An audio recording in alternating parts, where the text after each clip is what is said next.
We're back and we're talking more 11th edition box set release rumors. This is an update to the previous video I did last week because I'm hearing even more new information. I'm hearing new dates, which in hindsight actually make more sense than the last dates we talked about on this channel. Remember, all rumors are lies. Don't even believe anything unless you're me with my foil crown.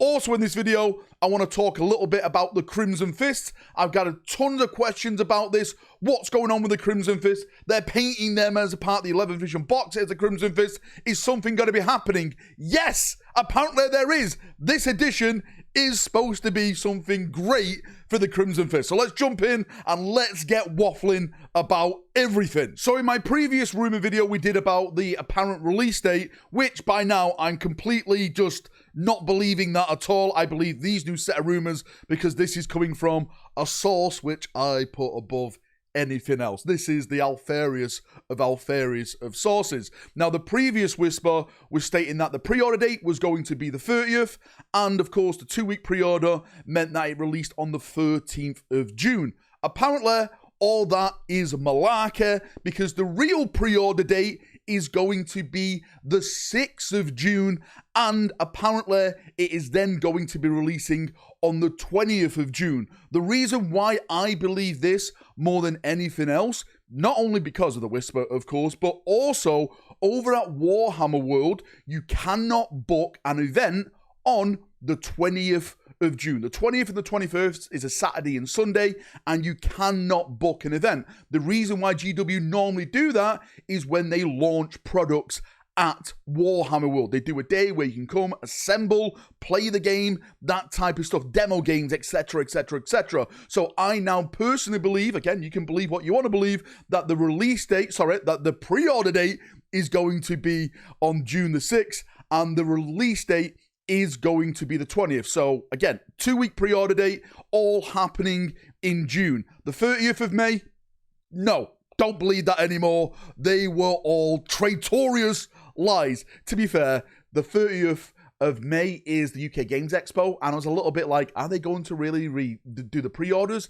at the UK Games Expo? No. I think what they're going to do at the UK Games Expo is actually show off the actual box and the models and stuff because it's the biggest wargaming event in the UK. So I think the models are going to be on show there. But in terms of the actual release date, yeah, it was a little bit 50-50 on that one. But no, the new date, I believe, 6th of June for pre-order and the 20th for release for 11th edition. And I know people are going to ask me on the back end of this, do we know the prices? At this moment in time, we do not know any of the prices for 11th edition. I heard through the whispers that it's going to be closer to Saturnine. Now, I'm not saying it's Saturnine prices because Saturnine is £200 if you're buying it from Games Workshop. I truly believe that Games Workshop wouldn't do £200 plus for a starter box set at this time.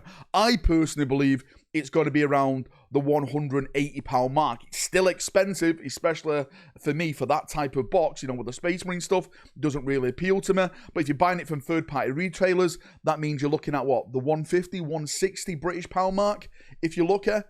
Again, pure speculation at this point. Surely we'll know, hopefully, by the end of this month. Now, moving on to the next subject, let's talk about the Crimson Fist. I was going to do a dedicated video to this, but I'm going to shoehorn it in here because why make 2 videos when you can make 1? Lazy rack confirmed. I'm not greedy, right? I'm not greedy. I'll give you 1 video and 1 video only.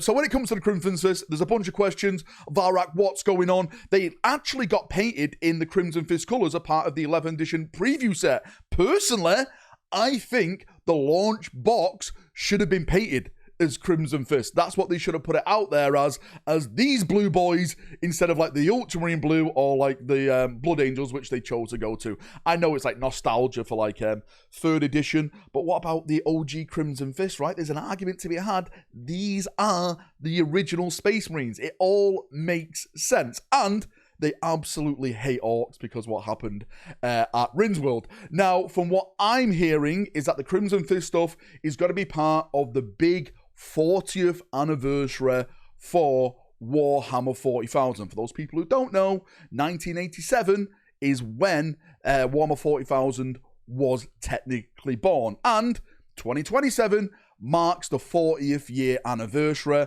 and apparently Games Workshop are planning to do some big things for the Crimson Fist because, as I stated, they were the original OG Marines. You know about awesome artwork where like they've got the last stand? I'll try and put it in the background now. They updated that with Primaris Marines and stuff. That is the original OG stuff of the Space Marines all the way back during those glorious starting days. Now, one thing I'm definitely hearing is that there is going to be a brand new Pedro Cantor this edition. In terms of like upgrade kits and stuff, you can probably argue that you can just use the Imperial Fist one, the Imperial Fist and Crimson Fist. They share the same logo, you just paint it as different colors. We've already seen that Games Workshop are putting them on the decal sheets and stuff, so that love is starting to roll down there. I am hoping for other characters. I am hearing that maybe there's going to be some novels, some lore stuff happening with the Crimson Fist as well. I'm not sure if it's going to be like re-released Rin's World or something like that. I'm hoping that it's a brand new Crimson Fist book with Pedro Cantor, with a brand new Pedro Cantor model. That's, deep down, is what I'm hoping for. But there is big things happening with the Crimson Fist. We just have to wait now till next year. Is this then going to roll into other successor chapters? Because I know on the back of the Crimson Fist stuff and Pedro Cantor, what about Gabriel Seth Flesh Terrors? What about the Raptors, Isodon, etc., etc.? Hopefully it all happens. I want more love for the Space Marines. I'm a Space Marine fanboy, right? I want more chapter masters, more heroes, all that type of awesome stuff. We need this stuff. We don't need another Marnius Calgar leading the fight against Armageddon. We need Pedro Cantor, right? And his boys at the forefront leading the battle against the Orcs. That's what we truly deserve as Warhammer fans, in my opinion. Anyway, thanks for coming. Thanks for watching. If you've got any thoughts, feedback, any comments, post them down below. I'll do my best to answer them. 6th of June, pre-order date. 20th of June, release date for 11th edition. Put that in your cap and smoke it. See ya and bye-bye.